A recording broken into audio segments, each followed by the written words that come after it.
tenemos límites, ¿ya? Por Límite. arriba es un plano oblicuo que va hacia abajo y adelante desde el vértice, acá, desde el vértice de la séptima cervical al borde superior del esternón, conocido también como escotadura. El borde superior del esternón, del manubrio del esternón, ¿cómo se llama? Horquilla. Escotadura esternal. Y abajo está separado por de la cavidad abdominal por el diafragma. ¿Ya? Es un músculo que va a tener, ya lo vamos a estudiar, que va a tener porciones, tanto membranosas como tanto musculares, tiene pilares y todo. ¿Ya? Pero en este caso es un plano oblicuo de delante hacia atrás, desde el apéndice cifoide hasta la apófisis espinosa de la 2, vértebra dorsal. Su parte anterior siempre tienen cartílago. Viendo con todo el plano de las partes blandas, Sí, la sí, parte sí. anterior va a medir de 15 a 18 centímetros y la posterior de 30 a 32 centímetros. ¿Ya? Ahora, nótese, va desde el plano que justamente divide el tórax, va desde la apófisis espinosa de la séptima hasta la horquilla y de la vértebra número 12 hacia el apéndice cifoide. ¿Ya? La forma general, tenemos dos formas. La primera, en la cual tenemos en cuenta los hombros, y al tener en cuenta los hombros tenemos un triángulo invertido. ¿Ya? Pero netamente para estudiar tórax, sí o sí se tienen que sacar las clavículas, el omóplato y todo lo que tenga que ver con miembro superior. Por lo tanto, queda esta figura ya, en la cual tenemos un cono truncado, sin vértice, que la parte superior es justamente la línea que ya hemos mencionado anteriormente y la parte inferior también. Entonces tenemos que el vértice, en este caso, está en la parte superior y la base en la inferior. El diámetro anteroposterior siempre va a ser menor que el diámetro transverso. ¿Sí? Ahora, ¿para qué nos sirve esto? Para sacar un índice torácico. El índice torácico se saca de la siguiente manera: tu diámetro transverso sobre tu diámetro anteroposterior por 100. Y eso sería todo para sacar el índice torácico. Te va a servir una vez que veas pacientes para poder ver la forma en la que tiene el tórax, ¿no? Y las diferentes dimensiones que pueden tener. Normalmente bordea entre los 102 a 104 centímetros, más o menos. Ahora, como jaula torácica, netamente está limitada por detrás por las 12 vértebras dorsales, por delante por el esternón y por los lados por las 12 costillas. ¿Ya? Nótese que de por sí el diafragma va a ser una curva, ¿ya? Especie de parábola que va a separar tanto el tórax de la cavidad abdominal y obviamente de los órganos abdominales. Recuerden muy bien que lo que es tórax mantiene una presión negativa. ¿Ya? ¿En qué clase va beneficio con neumo? ¿No están haciendo? ¿Pero qué clase van? Primera, segunda, tercera, quinta. ¿Quinta ya? Venía a la sexta. Claro, porque ya están aquí. Ya. Supongo que ya habrán visto fisiología de la respiración. Sí. Para que lo hayan estudiado ya se queda. Pero dentro de todo, toda la presión que mantiene la caja torácica o el tórax como tal es presión negativa. Es por eso cuando hay algún traumatismo, como es una presión negativa, trata de jalar toda la atmósfera hacia adentro. Y ahí es donde se dan los neumotórax. Cuando tenemos entrada solo de aire. Pero si tenemos una herida punzante que desgarra algún órgano, desgarra alguna arteria, esto se va a llenar de sangre, obviamente ya no va a ser neumotórax, va a ser un hemotórax. Si hay algún traumatismo en el cual alguno de los agujeros del diafragma o simplemente el diafragma cede por la presión en la cual ha sido el accidente o el traumatismo, todos los órganos de la cavidad abdominal suben, ¿ya? Y desplazan los órganos de la cavidad torácica hacia, bueno, depende por dónde haya sido. Bien difícil que sube el hígado, así que normalmente ese tipo de traumas se ven en el lado izquierdo del cuerpo, ¿ya? Como parte de osteología, acá tenemos las vértebras dorsales, ¿sí? Cosas que ustedes ya conocen, ya han estudiado en cuello, en raquis. Pero lo más importante, tenemos un cuerpo, los pedúnculos, las láminas y las apófisis, ¿sí? Entonces, el cuerpo, el diámetro transverso y el anteroposterior es igual. El agujero es irregularmente circular. ¿Qué más? Bueno, la característica principal es que va a tener las carillas articulares para las costillas, ¿sí? Eso es con respecto al cuerpo. Ahora, la apófisis espinosa es larga, oblicua. Obviamente va a tener las carillas articulares para las costillas y la carilla articular superior para la vértebra que está por encima y la carilla articular inferior para la vértebra que va por atrás, por abajo, perdón, ¿no? Y esta que es la carilla articular para el tubérculo de las costillas, ¿ya? Otro, el esternón, que en un primer momento eran tres, ¿cierto? El mango, el cuerpo y la apéndice sifoides. Este apéndice sifoides, no todas las veces, pero la gran mayoría, va a estar o va a tener un agujero el cual conecta el tejido celular subcutáneo que tienes por delante de este con el tejido del mediastino, ¿no? Si se dan cuenta, aquí prácticamente la cara posterior del esternón está en contacto tanto con el corazón como con los pulmones, la pleura, ¿ya? ¿Cuáles van a ser sus dimensiones? Entre 15 a 20 centímetros de altura, de 5 a 6 de ancho y de espesor va a cambiar, pero normalmente va a ser de 8 a 10 en el manubrio, de 5 a 6 en el cuerpo y de 2 a 3 en la apéndice. La configuración interna del esternón, obviamente vamos a tener como si fuera un tabloide, ¿ya? En el cual tenemos tejido óseo compacto y en el medio el tejido óseo esponjoso, ¿ya? Para los que han estado conmigo cuando hemos sacado el pulmón y el corazón, se han dado cuenta que cuando hicimos el corte medial del esternón tenía esa disposición, ¿no? Tocas, entonces incluso has tocado el esternón y es suavecito. Ahora, con respecto a eso tenemos obviamente caras, ¿no? La cara anterior, que es casi plana, va a mirar desde atrás hacia adelante, obviamente ese es el sentido vertical en el cual está, bueno, vertical o oblicuo, ¿ya? En la línea media va a estar en contacto prácticamente con la piel y por los bordes laterales con los diferentes músculos, en este caso va a ser del pectoral mayor, ¿no? Bueno, en el mango se va a formar el ángulo de Lewis que nos permite encontrar la segunda articulación esternocontral, ¿ya?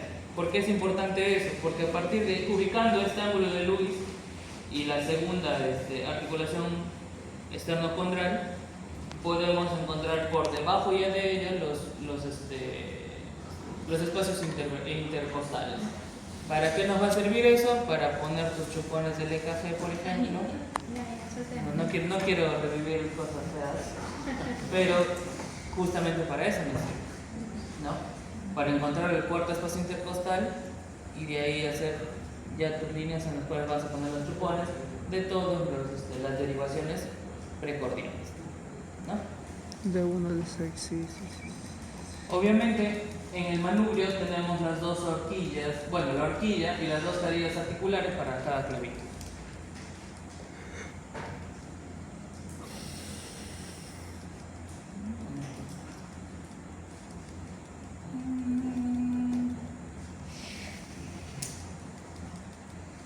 Ahora, esto vendría a ser todas las inserciones musculares que vamos a tener en el esternón. ¿Ya? El esternocleidomastoideo como número 1, que está representado en la cara anterior por el color azul, el pectoral mayor, que es prácticamente todo en la cara o el borde lateral de los dos bordes laterales del esternón, desde el mango hasta casi el apéndice cifoide. Luego tenemos el recto mayor del abdomen. Ya a mi grupo, cuando hemos sacado los órganos para sus trabajos de investigación, se han dado cuenta que tanto en el esternón, al momento de cortar para ampliar el corte y poder extraer los órganos, aquí vienen a parar los órganos, los músculos rectos del abdomen, que van a servir incluso para la respiración. ¿Ya? Y también tenemos la aponeurosis del transverso.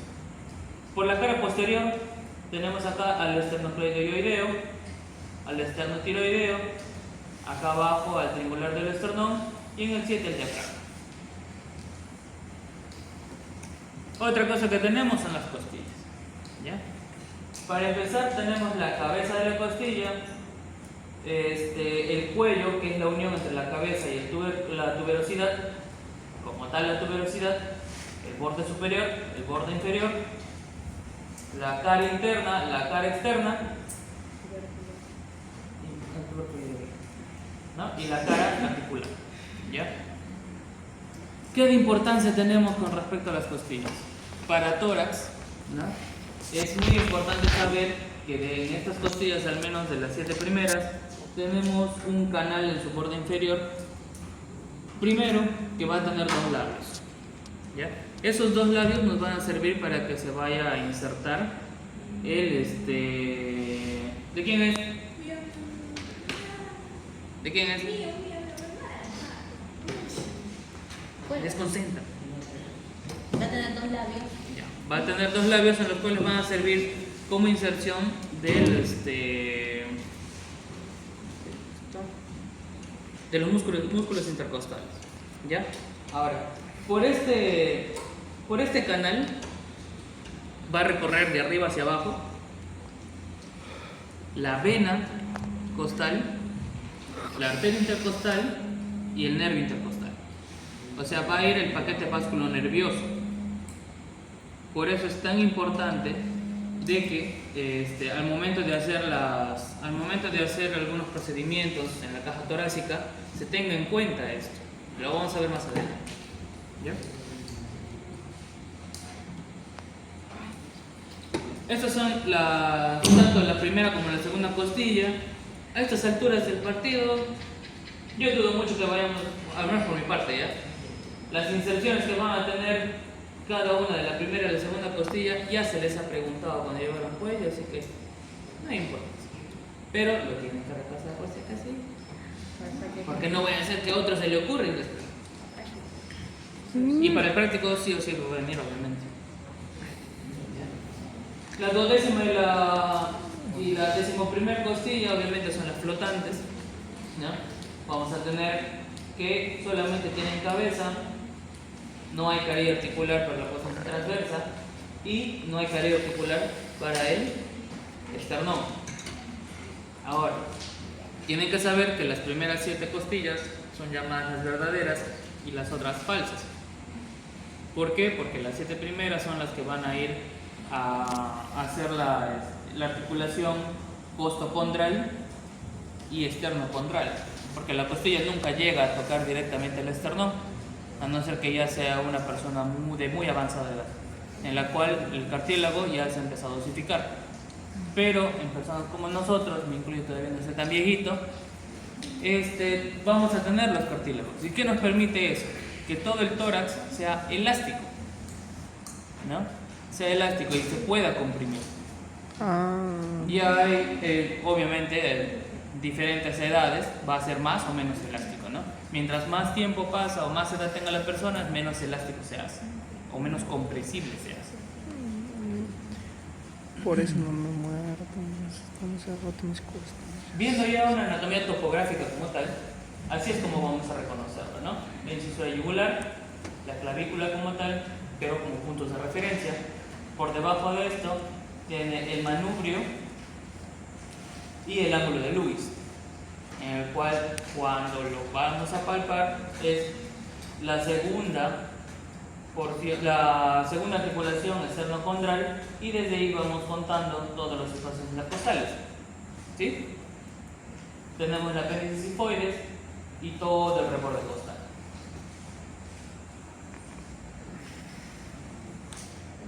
Como líneas convencionales para poder estudiar esta región, tenemos la línea medio esternal, que va a pasar justamente, como dice su nombre, al medio del esternal, ¿ya?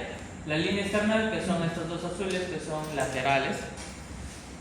La par external son estas. Luego la medio clavicular, que va a pasar por la mitad de la clavícula y va a tocar también los pezones en las mujeres o las tetillas en los varones. Y la línea clavicular, que está más fuerte. Tenemos también de la tercera costilla, de la sexta costilla y el reborde costal. ¿Todo eso para qué? Para que nos dé las regiones convencionales. Tanto la región external, la supraclavicular, la infraclavicular, la mamaria y del hipocondrio. ¿Ya? Que es más o menos fácil. Pero eso es todo lo que tiene que ver con la parte anterior. Y en la parte posterior tenemos esto. La línea escápulo-espinal, que es en la 1, que pasa en los dos ángulos superiores de los omóplatos. Y obviamente pasa por la espina de las vértebras. ¿Ya? La vertebral como tal, esta, la escapular, la infraescapular, que va a pasar por el ángulo inferior de los omóplatos, la axilar posterior y de la duodécima dorsal. ¿Ya? Y acá vamos a tener las regiones como supraescapular interna, supraescapular externa, la escapular como tal, la escapulovertebral, la infraescapular interna y la infraescapular externa. Ahora, lo que les decía, ¿para qué es tan importante poder ver por dónde, o por saber por dónde pasan todo el paquete vasculonervioso de las costillas, ¿no? Del tórax? Porque al momento de hacer diferentes procedimientos como toracostomías o toracostomías, tenemos que hacer la incisión justo por encima del borde superior de la costilla inferior del espacio intercostal que estemos queriendo tocar, ¿no? Si ven acá, el corte se ha hecho justo por debajo, por encima del borde superior de la costilla de abajo o de la costilla inferior, pero el corte o la forma en cómo entramos es diagonal, para poder insertar el tubo que vaya al espacio pleural. Ya lo van a estudiar, supongo yo. Se vaya aquí, ¿no? A este espacio pleural, justamente para hacerla el drenaje. ¿Sí? En algún momento que vayan a tener algún paciente que va a tener indicación para poner un tubo torácico, lo dudo mucho que lo vayan a hacer ustedes, normalmente lo hace el cirujano, pero si es una emergencia lo tiene que hacer el médico que lo está atendiendo. Quién sabe, más adelante ustedes llegan a hacer unos piñosos de miércoles, unos costales de sal en la emergencia y ya fueron, ya les va a llegar de todo, ¿no? Importante saber, primero, tener en cuenta qué tipo es, si es un neumotórax o si es un hemotórax, porque el sitio de la punción no es la misma, ¿no? Bueno, ya van a verlo más adelante, pero por simple lógica, cuando es aire, ¿el aire a dónde tiende a ir? Hacia arriba, ¿no? Entonces, para sacar ese neumotórax como tal, no le vas a hacer la incisión o no vas a hacer el corte en la parte más distal o más abajo, ¿no? Porque no va a salir nada. Tienes que hacerlo en los espacios intervertebrales un poco más por encima, más o menos en la cuarta o en la quinta. Pero si es líquido, pleural en este caso, por un derrame pleural o un hemotórax por algún trauma penetrante, lo tienes que hacer entre la sexta y la séptima. ¿Ya?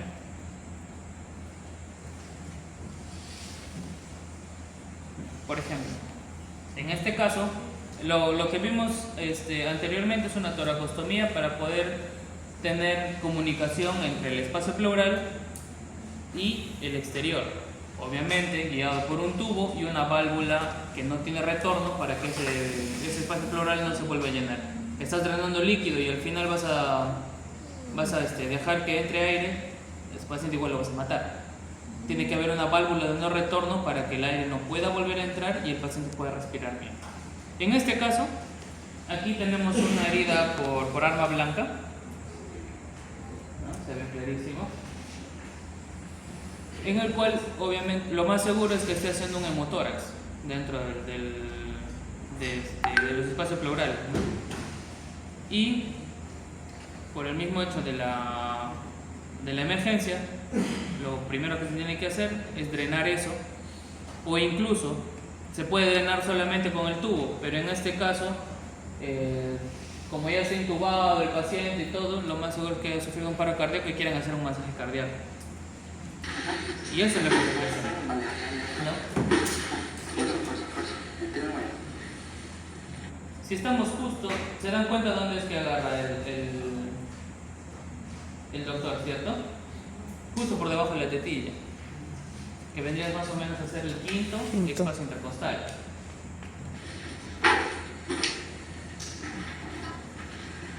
Sin necesidad de mango, sin necesidad de agarrar ninguna otra cosa, simplemente tu bisturí y entras.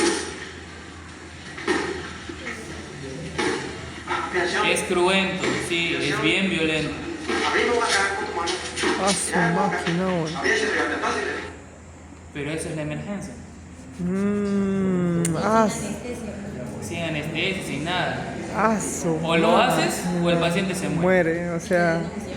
Y lo peor es que te denuncian cuando tú ni siquiera lo has hecho algo, ¿no? Doctor. Entonces, este tipo de cosas, ya atentos, yo sé que es emocionante, pero este tipo de cosas se hacen, chicos, se hacen. En personas quemadas también se hace.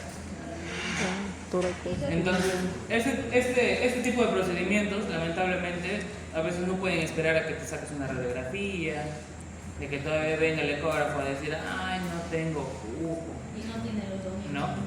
Y aparte, no está de turno el ecografista.